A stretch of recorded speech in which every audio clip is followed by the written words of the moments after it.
My adopted parents never told me I have an identical twin, and she just showed up at my wedding. I'm standing at the altar watching Caroline walk down the aisle in her white dress, and I see someone in the third row who has my exact face.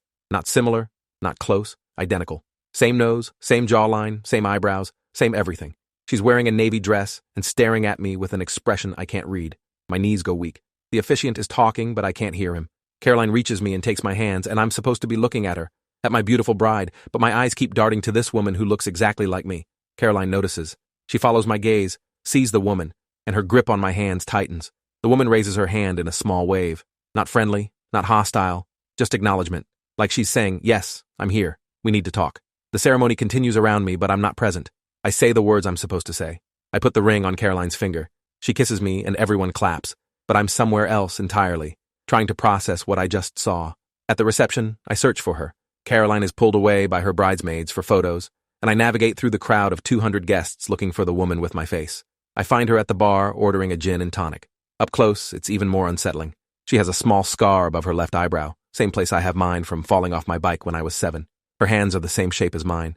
Even her voice, when she thanks the bartender, has the same timbre. She turns and looks at me. We stand there for a long moment, two people who are clearly related in a way that goes beyond siblings or cousins. This is genetic duplication. This is something impossible. My name is Ethan, I finally say. She nods. I know. I'm Leah. We need to talk, but not here. Not now. Tomorrow. She hands me a business card. It has her name, Leah Forrester, and a phone number. Meet me at this address at 10 in the morning. Come alone. Don't tell your parents. She walks away before I can respond, disappearing into the crowd of wedding guests. I spend my wedding night distracted. Caroline knows something is wrong, but doesn't push. We're in the honeymoon suite at the hotel, and she's tired from the long day.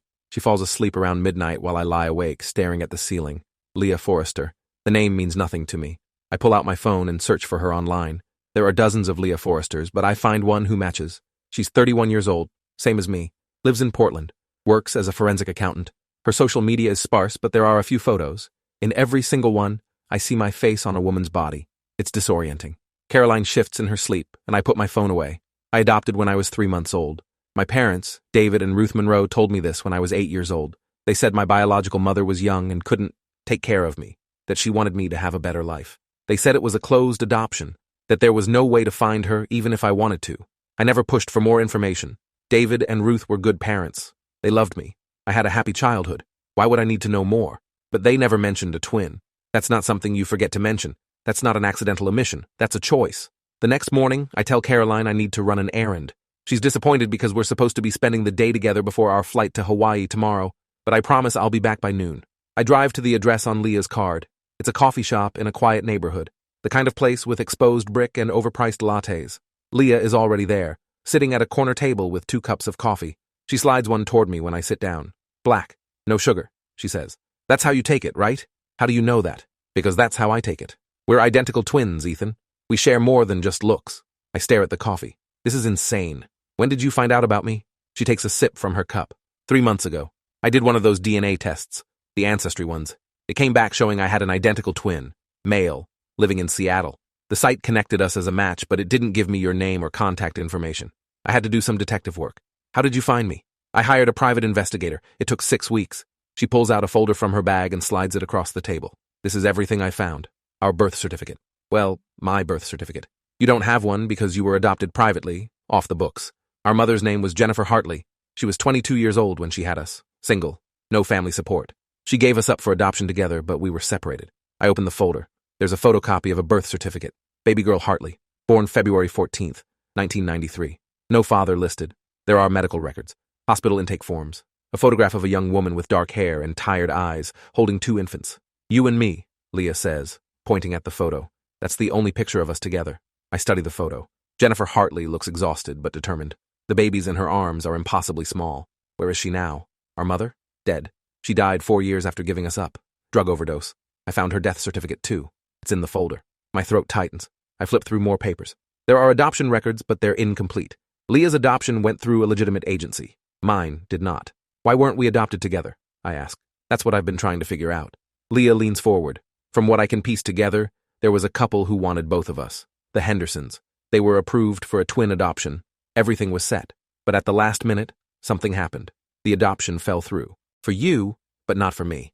I was placed with the Hendersons. You ended up with the Monroes. But here's where it gets strange. The Monroes weren't even on the adoption waiting list. They got you through a private arrangement. No agency involved. Just a lawyer named Gerald Whitmore who handled the paperwork.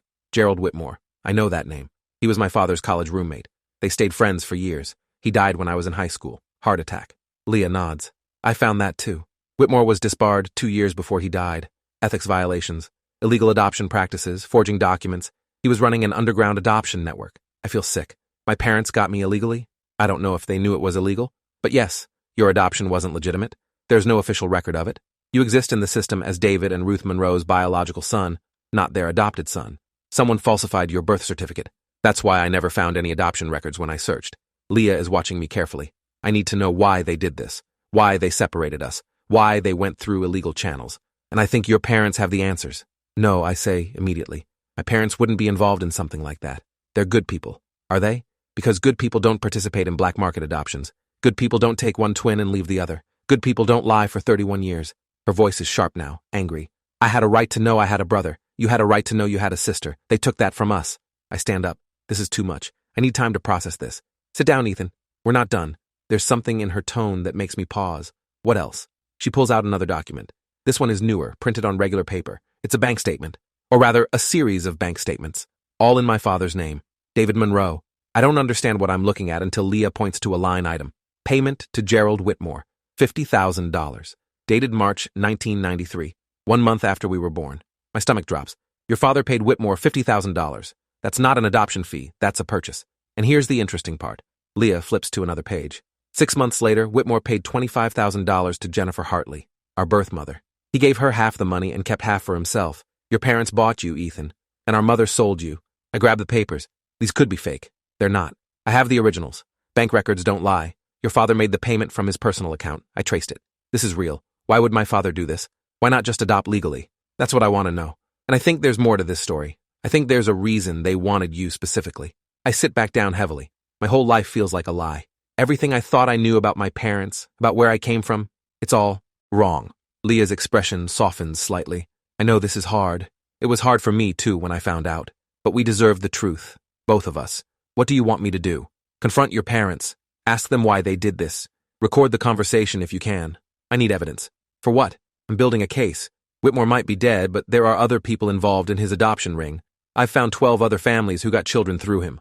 All illegal, all paid cash. Some of those children want answers. Some want justice. Your parents are part of this. I'm not going to destroy my parents' lives over something that happened 3 decades ago. Even if they lied to you your entire life? Even if they participated in child trafficking? That's what this was, Ethan. Illegal child trafficking. I stand up again. I need to go. My wife is waiting for me. Leah stands too. You have until Friday. If you don't talk to them by then, I will. And I won't be gentle about it. I drive home in a daze. Caroline is on the couch reading a magazine when I walk in. She looks up and smiles, but the smile fades when she sees my face. What happened? I tell her everything. The twin sister, the illegal adoption, the money, the lies. She listens without interrupting, and when I'm done, she's quiet for a long time. What are you going to do? I don't know. Do you think your parents knew it was illegal? I don't know that either, but I need to find out. We're supposed to leave for Hawaii tomorrow. We can cancel. No. Caroline shakes her head. You need to deal with this first. We can go on our honeymoon later. Talk to your parents. Get the truth. Then we'll figure out what comes next together. I love her so much in that moment. I call my parents and ask if I can come over. My mom sounds thrilled. Of course, honey. Is everything okay? Yeah, I just need to talk to you both about something. We'll see you soon. I drive to their house in Bellevue. It's the same house I grew up in, a modest split level with a big backyard. My dad is in the garage working on his woodworking project when I arrive. My mom is in the kitchen making cookies. Everything is normal and domestic and comforting, and it's all built on lies. We sit in the living room. I have my phone in my pocket, recording app turned on. My parents are smiling at me, happy to see me the day after my wedding. I need to ask you something about my adoption. I start. My mom's smile falters just slightly. Okay, did you know I have an identical twin sister? The silence that follows is deafening. My father's face goes pale. My mother's hands start shaking. How did you find out? My dad finally asks. So it's true. You knew. I'm standing now, pacing. You knew I had a twin sister and you never told me. Why? Ethan, it's complicated, my mom says. She's crying now. We wanted to tell you, but we couldn't. Why not? Because we weren't supposed to have you in the first place, my dad says quietly. The adoption wasn't legal. We knew that. But we wanted a child so badly, and we'd been on waiting lists for years. When Gerald came to us with the opportunity, we took it. Did you know you were separating twins? I demand. Did you know there was a sister? My mom sobs harder. Yes, we knew. But they told us she was already placed with another family. They said it was better this way. Less complicated. We could give you a good life. We did give you a good life. Less complicated? I'm shouting now. You separated siblings because it was less complicated? You paid $50,000 for me. I know about the money. I know about Whitmore. I know everything. My father stands up. Who told you this? My sister, Leah. She found me. She has all the records, the bank statements, the adoption papers, everything. My parents exchange a look. She was at the wedding, my mom whispers. I saw someone who looked like you. I thought I was imagining it. Why did you do this? I ask again. Why me and not her? Why separate us? Because we couldn't afford both, my dad says. His voice is flat, defeated. Whitmore wanted $50,000 per child. We only had $50,000 total. We could only take one. So you chose me. What about Leah? Where did she go? She was adopted legally through an agency. The Hendersons. They were good people. We made sure of that before we agreed to take you. We didn't just abandon her. How generous of you. My voice is dripping with sarcasm. You made sure my sister had a good home before you bought her brother. They tried to get you both, my mom says desperately. The Hendersons wanted twins, but something happened with their financing. They could only afford one adoption fee. That's when Gerald approached us. He said he had a baby boy who needed a home. He didn't tell us at first about the twin. We found out later, after we'd already paid. And you didn't back out? You didn't demand to know why twins were being separated? We wanted a child, Ethan. My dad's voice breaks. We'd been trying for years. Your mother had 3 miscarriages. We were desperate. When Gerald offered us a chance to be parents, we took it. Even though it was wrong. Even though it was illegal. We told ourselves we were saving you. Giving you a life your birth mother couldn't provide. But we knew. Deep down, we always knew. Did Jennifer Hartley agree to this? Did she know her children were being separated and sold? She needed money, my mom says quietly. She was addicted to drugs. Gerald said she would have given you up anyway. At least this way she got something out of it. She used that money to try to get clean, but it didn't work. She died 4 years later. You knew about that too? I'm incredulous. You knew our birth mother died and you never told me? What was the point? My dad asks. You were 7 years old. We'd already explained that you were adopted. We saw no reason to traumatize you further with the knowledge that your birth mother was dead. You've had a good life, Ethan. We loved you. We gave you everything. Doesn't that count for something? I look at them, these people who raised me, who tucked me in at night and helped me with homework and came to every soccer game. They're strangers now. You stole my sister from me. You stole 31 years we could have had together. And you did it because you were selfish and desperate and willing to break the law. That counts for something too. I walk out. They don't try to stop me. I sit in my car in their driveway and listen to the recording. Every word is clear, every admission is documented. I text Leah. Got the confession. Recorded. When can we meet? She responds immediately. Tonight. My place. 8 o'clock. I'll text you the address. Caroline is waiting for me when I get home. She takes one look at my face and pulls me into a hug. I break down crying for the first time since this started. She holds me while I sob, doesn't say anything, just lets me feel everything. When I finally pull away, I tell her about the conversation, about how my parents admitted everything, about how they chose money and desperation over morality. Caroline is quiet for a moment. What do you want to do? I want justice. I want them to face consequences. I want every family that went through Whitmore to know what happened. And I want to know my sister. I want to build the relationship we should have had from the beginning. Then do it. She squeezes my hand. I'll support you no matter what. At 8 o'clock, I drive to Leah's apartment in Portland. It's a 2-hour drive, and I use the time to think. By the time I arrive, I know what I need to do. Leah's apartment is small, but neat. She has photos on the wall, and I notice several of them feature an older couple. The Hendersons, she says when she sees me looking. My parents. They died 6 years ago. Car accident. I'm sorry. They were good people. They didn't know about Whitmore's illegal operation. They went through a legitimate agency. Everything about my adoption was above board. She gestures to the couch, and I sit. I brought the recording, I say, pulling out my phone. It's all here. Every admission.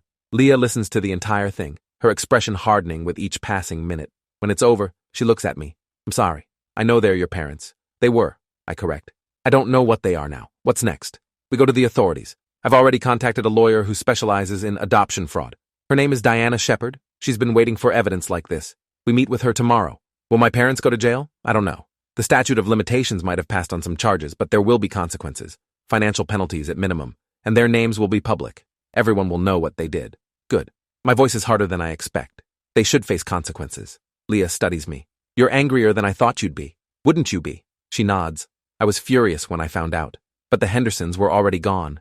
I had no one to confront. No one to blame except dead people. You have living parents who lied to you. That's different.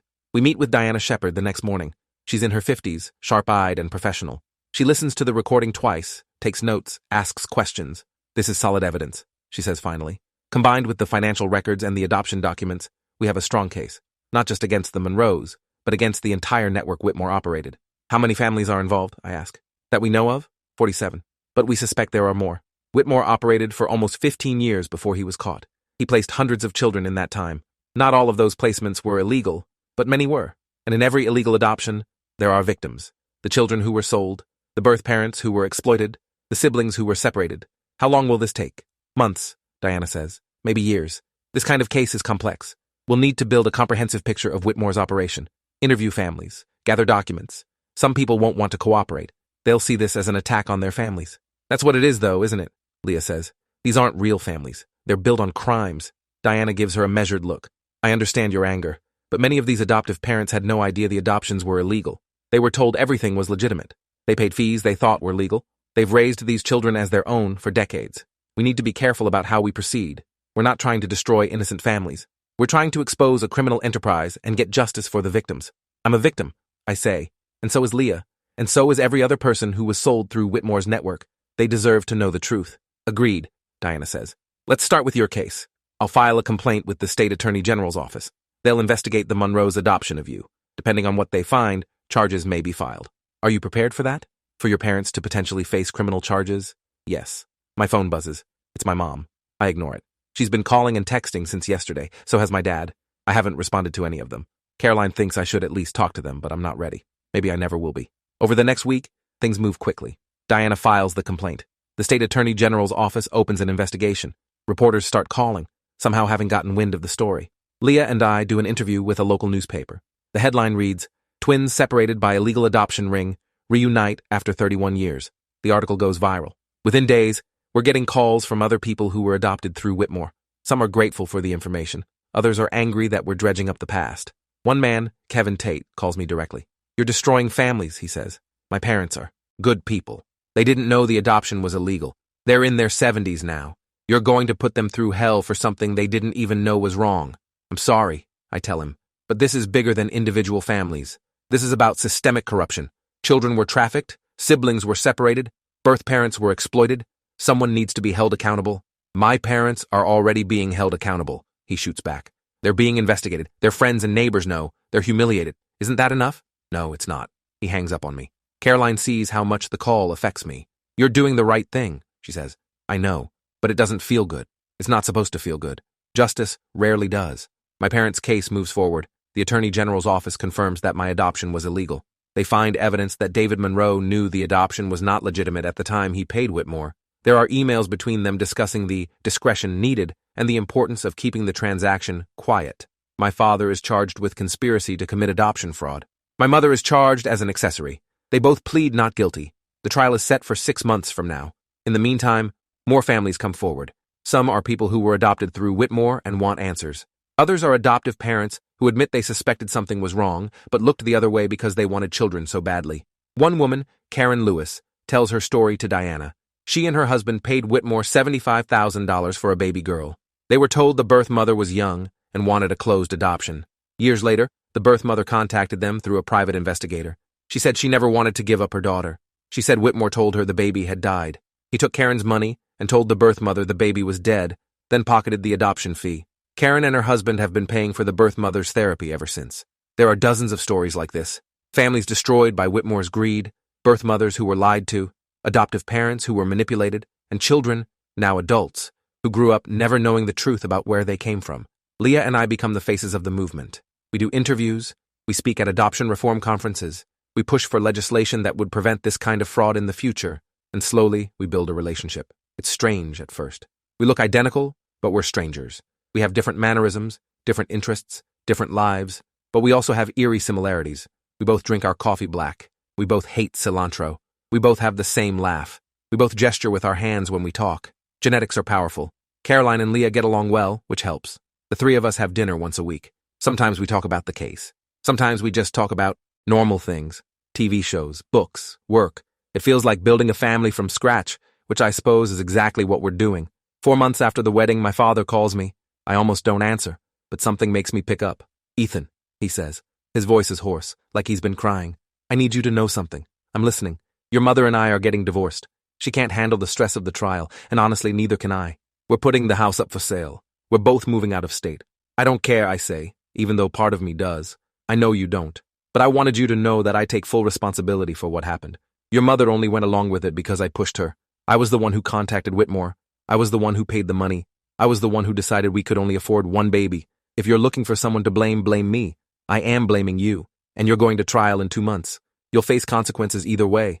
I know. But Ethan, I need you to understand something. Everything I did because I wanted to be a father. I wanted you. I loved you from the first moment I held you. That doesn't excuse what I did, but it's the truth. Goodbye, Dad. I hang up. Caroline is watching me from the doorway. How do you feel? Empty. He wants me to forgive him. Are you going to? I don't know. Maybe someday. But not now. Not while we're in the middle of this. The trial starts in July. It's a media circus. Cameras outside the courthouse. Reporters shouting questions. Leah and I are both called as witnesses. I testify about my conversation with my parents, about the recording, about the lies I was told my entire life. The defense attorney tries to paint me as ungrateful. He points out that I had a good childhood, that my parents loved me, that they gave me opportunities my birth mother never could have. He asks if I would rather have been raised by a drug-addicted woman who died when I was 4. I tell him I would rather have been raised by honest people who didn't participate in child trafficking. The courtroom gasps. Leah testifies about the impact of being separated from her twin, about the hole in her life she never understood until she found me, about the right to know where you come from and who your family is. The prosecution brings in other victims, people who were adopted through Whitmore's network and only recently learned the truth.